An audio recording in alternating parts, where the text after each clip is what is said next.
Hello and welcome to the Midweek Market Update, where we dissect the action of the week and see what that means going into Friday. If that's something you're into, stick around.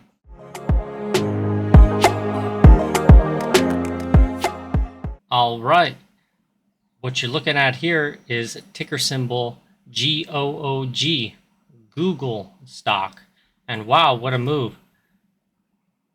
We found out intraday that Apple is going to release some AI features in their search, and yeah, sent the stock down, I think almost 10%, even on a Fed day. And the Fed didn't even affect this thing that much. It's pretty incredible moves happening in the market. Another notable name that I was holding through earnings was this Tempest AI. This thing, I think, was down, let's see here, 5.5%, and it came back to rally. Man, intraday it went up 20%. So good day for Tempest AI on the earnings. Not such a good day for Google, but perhaps that could be an opportunity.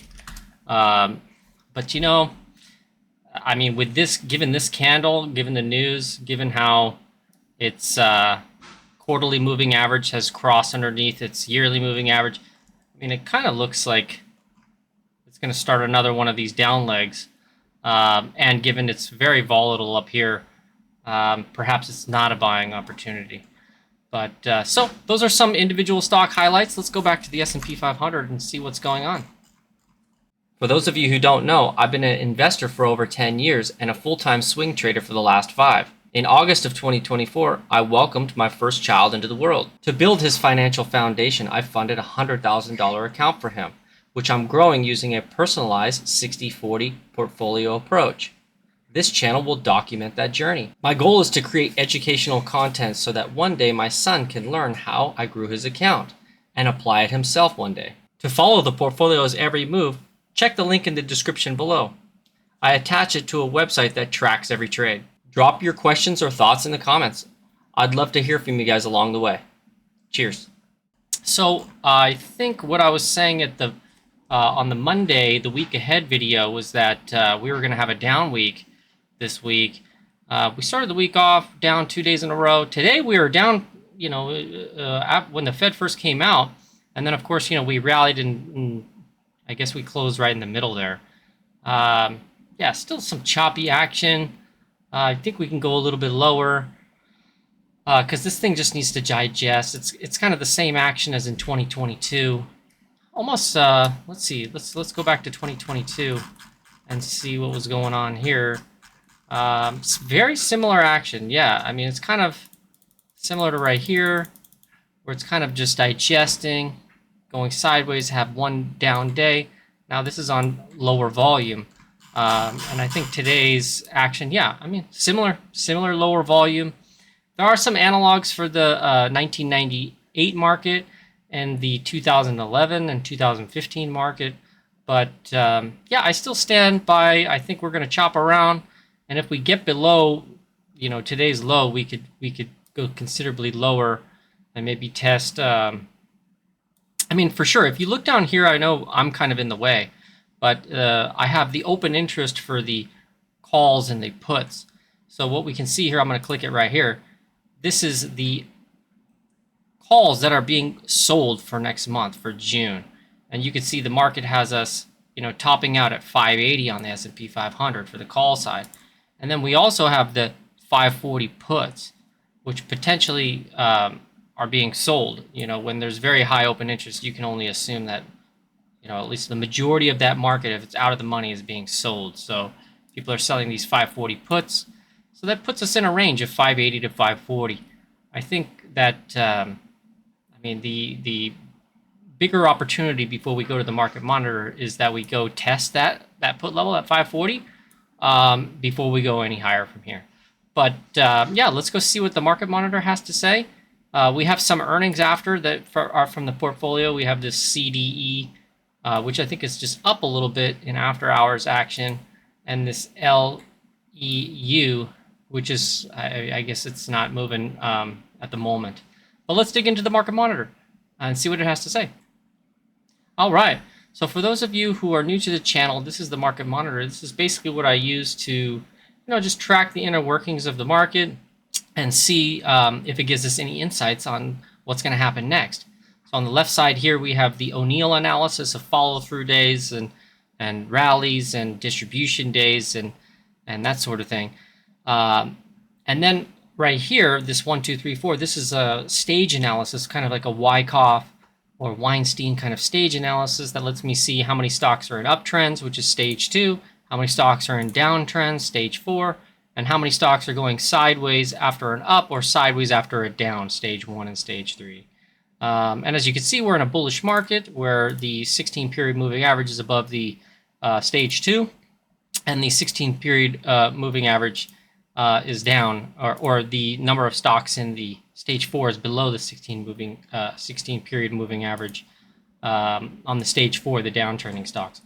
So, I mean, even though today was a Fed day, I mean, not much change. We'll dive deeper in here and just see what's going on. But yeah, I mean, this is the 12th day into the rally after the follow-through day. These things typically last about 20 days on average. So we're getting towards the tail end of this rally. You already see some distribution coming in. So, it's best to just hang out and do nothing at this point. There's nothing really to do in the market, but we'll check out what's going on underneath the surface. So yeah, not a lot of new highs coming in here. This T2117, we're up slightly on the day, 0.34%. We're still 2% above the 21-day moving average, all normal. Trend is back slightly above 1. So after they bought yesterday, they're kind of coming in here a little bit to the sell side. So this is very interesting. You see this at kind of turning points where you see a pickup in stocks moving higher and a pickup in stocks moving lower. Now it's earnings season, so that's probably adds to it. But it just tells you that there's winners and losers in this market. It's not just like a winner's market where everything's going up or a loser's market where everything's going down. There's a kind of a split happening of winners and losers, meaning, maybe conditions in the market are not very good. Because, if you're killing it, you're going to be killing it, but it's probably hard and it's taking some companies down. That's what it says here. So we're back to making higher highs after we had that reading of 226 lower lows yesterday. Yeah, nothing to see there. 145 stocks that are above their 45-day Bollinger Bands. It's a little bit overbought, not too bad.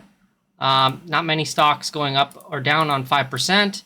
And then we have some increase in momentum of stocks going down, this STMD, and less stocks moving to the upside, 148 on STMU. Yeah, the TD cell is still flashing a pretty overbought condition, which I expect that to get kind of corrected here in the next couple days, because it doesn't really hang out, this overbought for that long. So maybe Thursday and Friday we go down, and maybe even into next week. But I mean, it still doesn't mean that some stocks can't go up. But that's basically what I see today. Yeah, I mean, we're just kind of waiting on some earnings here. I had another one of these good stocks. I had this auto parts stock, Borg Warner. It's been doing pretty well. It had some good earnings, and it's projected to do really nicely. It's like an EV play, and I just, you go back and you look at the monthly chart of this thing. It's been going sideways for about 15 years. Had this nice reversal on high volume, and it's kind of above that candle. So maybe EVs, are going to be doing pretty well in the future. That's what this is kind of telling me. Yeah, even with all the trade talks and all the tariff, scares. I mean, if this stock is going up, yeah, I mean, perhaps things are going to work out. Yeah, Tempest AI is doing well. I'm waiting on tomorrow. I flagged all these stocks that I have in my portfolio that are reporting. I have some miners. I have some, Latin American stocks. I have Warner Brothers Discovery. Of course, this is another miner. It's actually doing okay right now. That's good to see. Let me see here. Yeah, this one is tomorrow. This is HR technology company.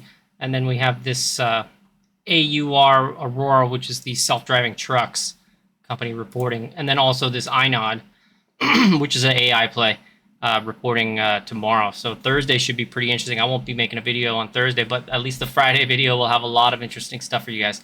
So yeah, I mean, nothing else to report. Just sideways to down. Besides some catalysts for some certain stocks. Perhaps we're eyeing Google because, I mean, whenever Google goes down that much on that heavy volume, that's you're just trying to tell you something. So maybe we monitor that. Maybe what I could teach you guys here is something on Wyckoff. So it's effort versus reward, and what was the intention of the move, and did it achieve that intention? So we could see here that it bounced right off the quarterly moving average, which it normally does. Quarterly moving average bounce, quarterly moving average breakout, goes straight to the yearly moving average. Now look at this candle. So I think the intention of this candle was to break something, right? And so it broke this low and it extended pretty, 4.5%. So that's a pretty meaningful move, and it achieved something. Yeah, it didn't get past here. But the last two volume candles, which are right, I can go a little closer, that were right here, okay, and right here on the earnings, the fact that it was able to break anyone who bought on the earnings and had conviction to buy on the earnings, they weren't able to support the stock. So I would say that this achieved its goal of getting where it needs to go, and it should continue downwards. And the next target would be this low right here at, I think, 144. Yeah, if you guys have any questions about what I just said, feel free to put a comment down below. If you guys enjoy the content, hey, like and subscribe. I would love to hear from you. Thanks again, and have a great week. Cheers.